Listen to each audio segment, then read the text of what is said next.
Welcome back. It is 9 away from 9. Time to talk business, thanks to our partners Forsyth Barr. Earnings season is underway from today on the NZX, and it started with some fizz. Garth Bray, host of Herald Now Business, is with us at the desk. Garth, good morning. Good morning, Ryan. We've got a record result for Skellerup. Yeah, and they're an exporter, so that's kind of good to hear. They've just dropped their first half results ahead of a conference sort of later on today at about 10, and they're the first sort of big player, I suppose, in our market of the 34 that are going to report over the next couple of weeks on that. So revenue, I think, of 183 million, up 11% on the previous comparable period, but their net profit after tax, 28.9 million, a record result, up 20%.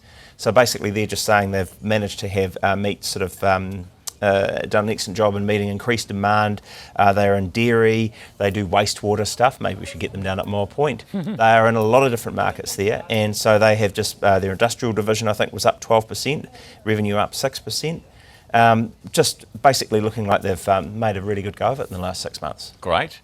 And look, don't expect that to continue. Right, well, because I was going to say, what about the tariffs? As they just sort of brushed them off? Yeah, so far I guess they've sort of managed through and, as they say, controlled what you can control, but obviously that sort of uncertainty makes pushing things further forward a little bit difficult. But I think just looking at their, I think their full year net profit guidance is up to sort of 57 to 62 million. So they're hoping that the second half is going to be pretty good too. Okay, good. And something we didn't get to earlier, TruScreen. This is the cervical screening technology company. Right, and it's a really small cap stock on the market. It trades at sort of 1 or 2 cents kind of thing, little company. And its main market is China, and they develop basically a wand that emits light, sensors in there, check what the cell changes are doing, and that, they say, is a way of diagnosing cervical cancer.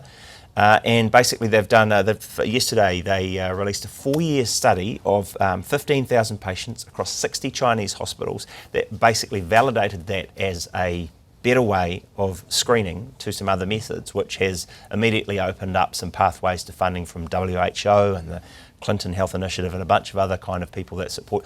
They're basically aiming at technology like this to put it into the developing world rather. They've done a big deal with Uzbekistan, and they're saying this could be a way to deliver healthcare to women in those places at a very, very low price point, which when you consider US aid sort of cut a lot of the funding to that kind of stuff, which with dramatic and pretty disastrous impacts. This is a great story, I suppose, about a little Kiwi company that's come up with some technology now been validated, could go in there and make a real difference.